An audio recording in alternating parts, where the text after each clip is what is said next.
Welcome to Public Health Brief. Tuberculosis, commonly known as TB, is not a disease of the past. Despite centuries of medical advancements, TB continues to silently claim lives around the world every day. It does not cause loud headlines or widespread panic like newer diseases, yet it remains one of the top infectious killers globally. What makes TB especially dangerous is that it often hides in plain sight, slowly attacking the body while symptoms are dismissed, misdiagnosed, or ignored. For millions, the infection lives quietly, only to erupt when immunity is weakened. For others, the warning signs come too late. To grasp why TB continues to claim over 1 million lives annually, we have to begin with what it is. Tuberculosis is an airborne bacterial infection caused by Mycobacterium tuberculosis. Once it enters the body, this bacterium can lie dormant for months or years. It primarily targets the lungs but is fully capable of spreading to the brain, spine, kidneys, or other organs. It doesn't always strike immediately or dramatically, often, it bides its time. What makes TB uniquely dangerous is how it blends in. A cough here. Some weight loss there. A slight fever. These are symptoms that can be mistaken for so many other illnesses. That slow burning, creeping onset allows it to spread silently. You could walk past someone with TB in a crowded bus or an underventilated room and not know it. They may not even know it themselves. And all the while, the bacteria move from person to person, uninterrupted. The world often underestimates TB because it doesn't come with a spectacle of bleeding fevers or sweeping epidemics. It creeps rather than crashes. But its quietness is what makes it so deadly.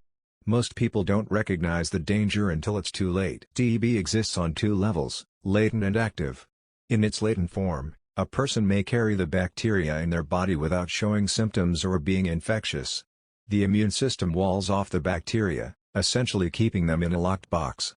But under stress, like during illness, poor nutrition, or immune suppression, that box can crack open. When that happens, TB becomes active. That's when it starts to destroy tissue, impair breathing, and pass itself to others through microscopic droplets in the air. While the science of TB is well documented, what's less discussed is the environment that enables it. TB thrives where poverty thrives. It spreads where overcrowding is common and where people live in close quarters with poor ventilation. It flourishes in communities with inadequate healthcare, in populations displaced by war or disaster, and in households where malnutrition and HIV coexist. Globally, TB is not just a medical condition, it's a social one. The burden of TB falls disproportionately on low and middle-income countries. In places like India, Indonesia, the Philippines, Nigeria, and parts of Eastern Europe and Sub-Saharan Africa, the disease never stopped being a public health emergency. And among vulnerable populations, prisoners, migrants, people with HIV, the rates of infection are even higher. TB doesn't just exploit bodies, it exploits systems that are broken, communities that are forgotten, and people who are marginalized. So, why is TB still killing so many people in an age where we can transplant organs, sequence entire genomes, and develop vaccines at lightning speed? The answer is rooted in neglect, stigma, and inequality. For decades, TB was seen as a disease of the past. Once antibiotics were discovered and treatment protocols developed in the mid-20th century, many governments turned their focus elsewhere. Funding dried up. Research slowed down. Global attention drifted. And TB remained, waiting in the shadows. Even when the world started to wake up to TB's persistence, it quickly realized that this disease doesn't go down easily. Unlike many bacteria, Mycobacterium tuberculosis is remarkably stubborn. It has a thick, waxy coating that protects it from many antibiotics. Treatment is not a simple matter of a few pills in a few days. For drug-sensitive TB, the standard course of treatment is 6 months of multiple antibiotics taken daily. And that's only when the strain isn't resistant. If the bacteria are drug-resistant, the road becomes much harder. Multi-drug-resistant TB, or MDR-TB, requires stronger, more toxic medications, often with severe side effects, and the treatment can last 18 to 24 months or longer. Even then, cure rates are lower and costs are significantly higher. And for the most resistant strains, known as extensively drug-resistant TB or XDR-TB, options are even more limited and outcomes even more grim. Drug resistance doesn't happen by accident. It's a direct consequence of human behavior and broken systems. When patients can't complete their treatment, because they can't afford it, because they live too far from a clinic, or because the side effects are unbearable, the bacteria learn to fight back. When health systems run out of medications, or when poor quality drugs flood the market, the bacteria adapt.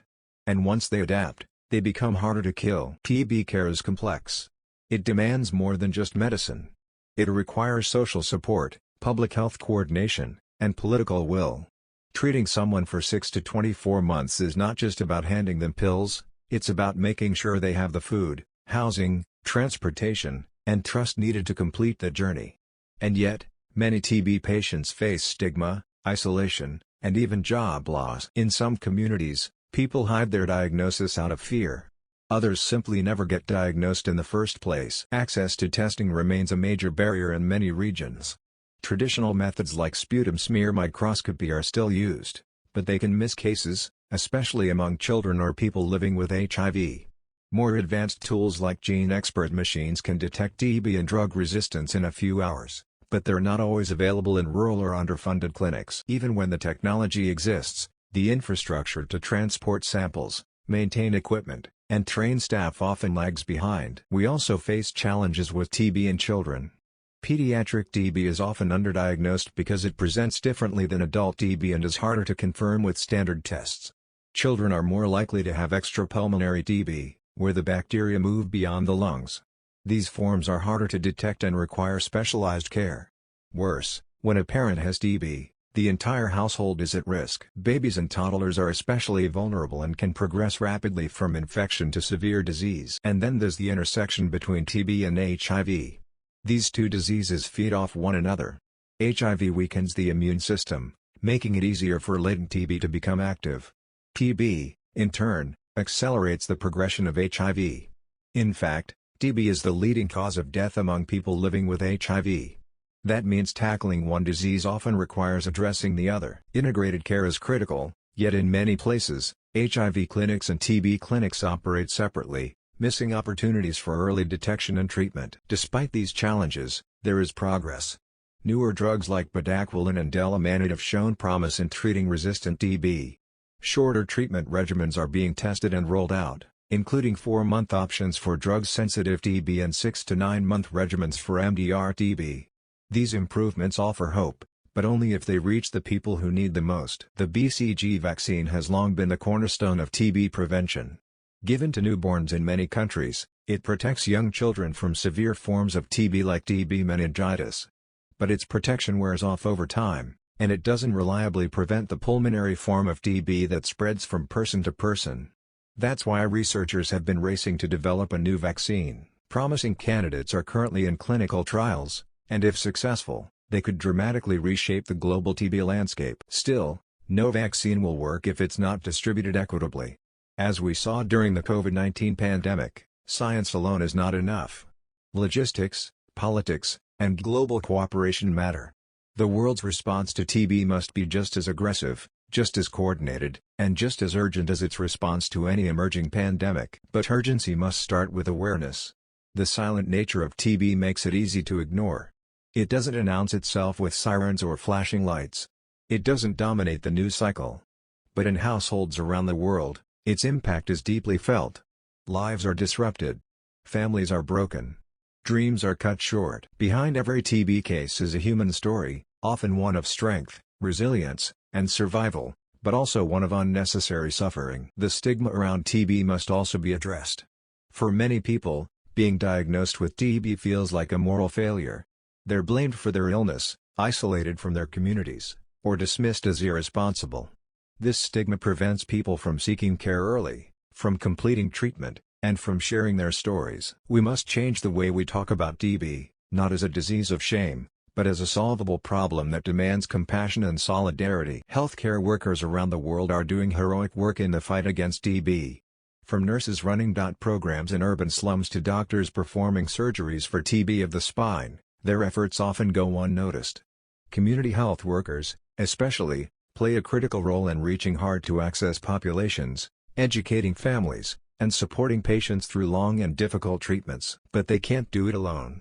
Governments need to fund TB programs not just on paper, but in practice. That means investing in diagnostics, in surveillance systems, in drug procurement, and in training. It means supporting TB research, accelerating vaccine development, and making new treatments affordable. It also means listening to patients, involving them in the design of programs, and respecting their lived experiences. Ending TB is not a fantasy. It's a feasible goal. Countries like Peru, Thailand, and Rwanda have made significant strides by integrating TB services, strengthening primary care, and investing in community outreach. They've shown that with the right mix of science, policy, and people power, TB can be pushed back. The World Health Organization's anti-TB strategy calls for a 90% reduction in TB deaths and an 80% reduction in TB cases by 2030. It's an ambitious goal, but one worth fighting for. Achieving it will require an all-hands-on-deck approach, from international donors to local governments, from pharmaceutical companies to civil society, and from you and me. Because ultimately, TB is not someone else's problem. It's a human problem. It's a disease that crosses borders, defies expectations, and reflects the deep inequalities in our world.